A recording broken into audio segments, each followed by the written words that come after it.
அருணாச்சல பரமேஸ்வர பெருமானுடைய திருவடிகளை போற்றி வணங்கி எம்பெருமானுடைய பிரம்மோற்சவத்தின் 10வது நாள் துவஜ அவரோகணம் என்று சொல்லக்கூடிய கொடியிறக்கத்துடன் எம்பெருமானுடைய இந்த வருட பிரம்மோற்சவமானது இனிதே நிகழ்ந்தேறியுள்ள இந்த வேளையிலே எம்பெருமானுடைய இஷ்ட சித்திகள் அனைத்தும் அடியவர்கள் யாவர்க்கும் நிறைய கிடைக்க வேண்டும் என்று முதற்கண் பிரார்த்தித்து ஆலய சிவாச்சாரியார்கள் உற்சவ சிவாச்சாரியார்கள் சார்பாக முதற்கண் ஆசிகளையும் வாழ்த்துக்களையும் தெரிவித்துக் கொண்டு நிறைய பேருக்கு 10ஆம் நாள் கொடியிறக்கம் என்று சொன்னா உற்சவம் முடிந்து விட்டது என்று கவலை வந்துடும். கோவியாக்கும் எனக்கும் சந்தோஷம் வீட்டை போறோம். மற்றவர்களுக்கு கொஞ்சம் துக்கம் ஜாஸ்தியாக இருக்கும். அது தமாசுக்காண்டி சொன்னாங்க. உற்சவ குருவுக்கு கூட மனதிலே கவலை ஏற்படும். இந்த ஆலயத்தினுடைய இந்த வருட உற்சவமானது மிகவும் சீரும் சிறப்புமாக இந்த வருடம் நிகழ்ந்தேறியுள்ளது. இதற்கு காரணமாக இருந்த ஆலய நிர்வாகத்தினர், உபயதாரர்கள், தொண்டர்கள், இந்த ஊர் பக்த ஜனங்கள், அது மட்டும் இல்லாம இந்த ஆலயத்துக்கு சிறப்பாக அமைந்திருக்கக்கூடிய ஆலய வித்வான்கள், அவர்கள் நல்ல பாரம்பரியத்திலே உதித்து இன்றைய தினம் எனக்கு 3வது தலைமுறையாக அவர்களை தெரியும். அவருடைய தாத்தா எங்களுடன் ரொம்ப அன்பு பாராட்டிய ஒரு மனிதர். கோண்டாவில் காணமூர்த்தி பஞ்சமூர்த்தி என்ற உலகம் தெரிந்த வித்வான்கள், அவர்களுடைய மகன் பேரனார் இங்கே நல்ல முறையிலே இசை மலையை ஒவ்வொரு நாளும் பொழிந்திருந்தார்கள். அவர்களுக்கும் பாராட்டுகளையும் ஆசிகளையும் முதற்கண் தெரிவித்துக் கொண்டு, ஒரு விஷயத்தை பாராட்டினா நீங்களும் பாராட்ட வேண்டும். சேர்த்து சந்தோஷத்தை கைதட்டுவதனாலே உலக ரீதியாக சொல்லுகிறார்கள், எங்களுடைய ஹார்ட் பீட் நல்லா வேலை செய்யுமாம் என்று. அது மட்டும் இல்லாம நீங்கள் இங்கதான் இருக்கிறீர்கள் என்று எங்களுக்கும் தெரியும். இல்லையா, எல்லாருக்கும் உடம்பு இங்க இருக்கும், எண்ணம் யாவும் வேற எங்கேயாச்சும் நிற்கும். மூக்கை கட்டணும், அது கட்டணும், இது கட்டணும், ஏகப்பட்ட பிரச்சனையில நிற்கும். ஆலயத்திலே வந்து ஆன்மா லயிக்கின்ற இடம் ஆலயம். ஆலயத்திலே வந்து பூஜை வழிபாடுகளை நீங்கள் பார்க்கின்ற பொழுது எல்லோரும் லயித்து அந்த பூஜையிலே ஈடுபடுவதை இந்த ஆலயத்திலே பார்த்திருந்தேன்.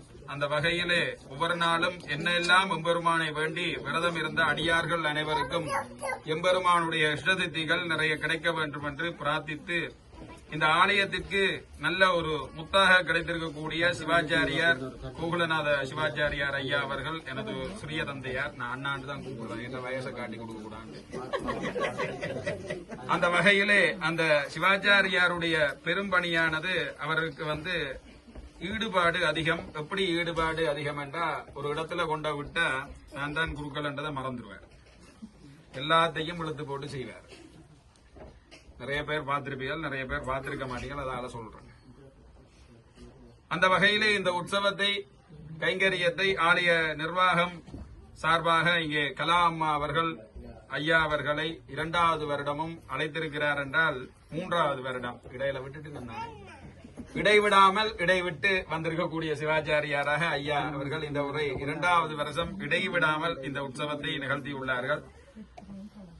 இவர் மேல் கொண்ட பக்தியும் அன்பும் தான் காரணம் என்று நான் நினைக்கிறேன். ஒரு இடத்துல ஒரு ஆச்சாரியார் போய் தொடர்ந்து உற்சவ அதிகளை செய்கிறார் என்றால் ஊர்ல உங்களுக்கு தெரியும். தீபகம் போன்ற கோயில்கள்ல யாழ்ப்பாணத்திலிருந்து குருமார்கள் வருடம் போய் நம்ம உற்சவ குருவாவே இருப்பினோம். இங்க வித்வான்களுக்கு தெரியும். அதே மாதிரி தான் வித்வான்களும் அந்த ஆலயத்திலே தொடர்ந்து வாசித்துக் கொண்டிருப்பார்கள். அது எங்களுடைய கோயில் என்ற ஒரு எண்ணம் அவர்களுக்கும் வந்துவிடும்.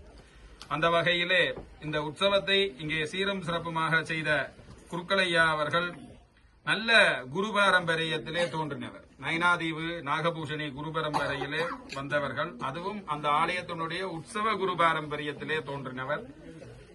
அங்கே எவ்வளவு குருமார்கள் இருந்தாலும் இவர்களுடைய தாத்தா பேரனர், தொடர்ந்து மாமனர், இப்பொழுது மருமகன மச்சான், அப்படி அந்த உற்சவங்களை நயனாதீவிலே ஆற்றிக் கொண்டிருக்கிறார்கள்.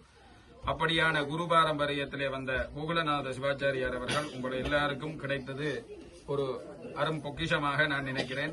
ஊர் ஒன்றுபட்டால்தான் நல்லது.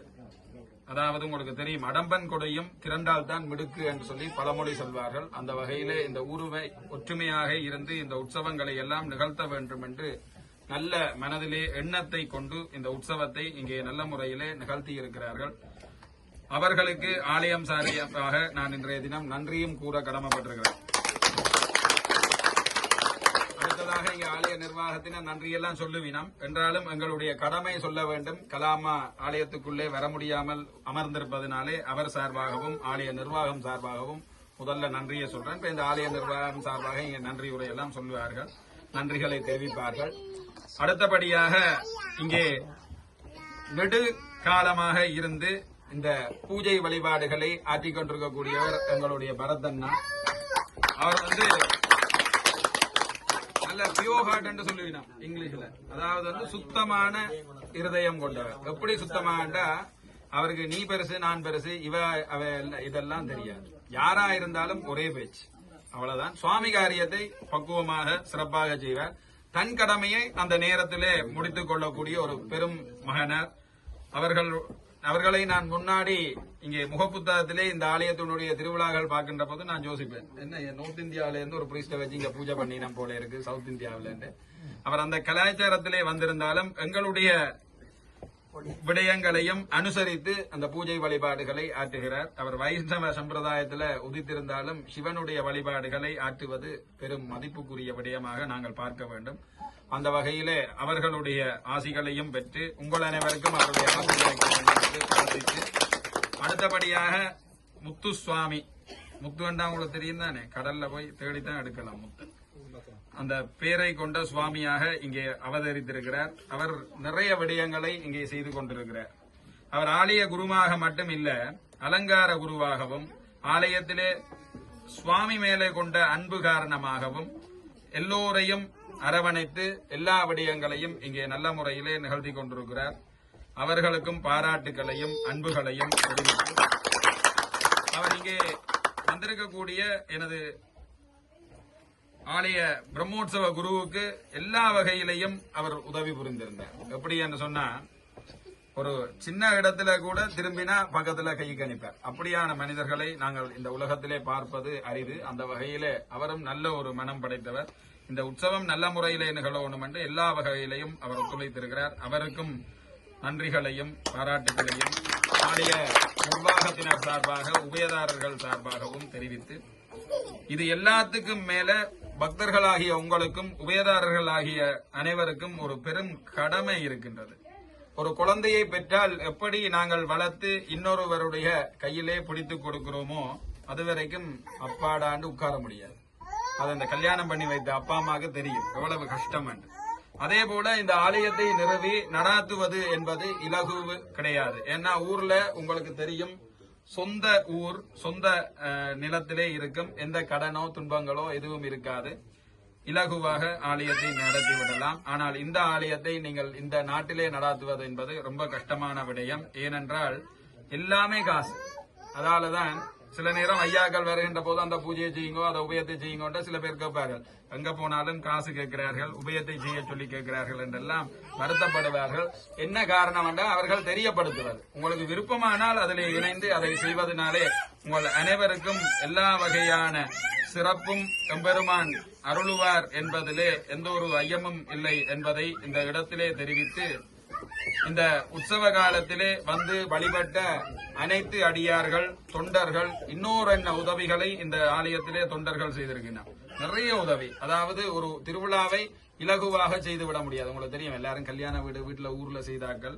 ஊர்ல சொந்த பந்தங்கள் எல்லாம் சேர்ந்து ஒரு கல்யாணத்தை செய்யறேன்டா எவ்வளவு கஷ்டப்படுவார்கள். ஆனா இது மகா உற்சவம்.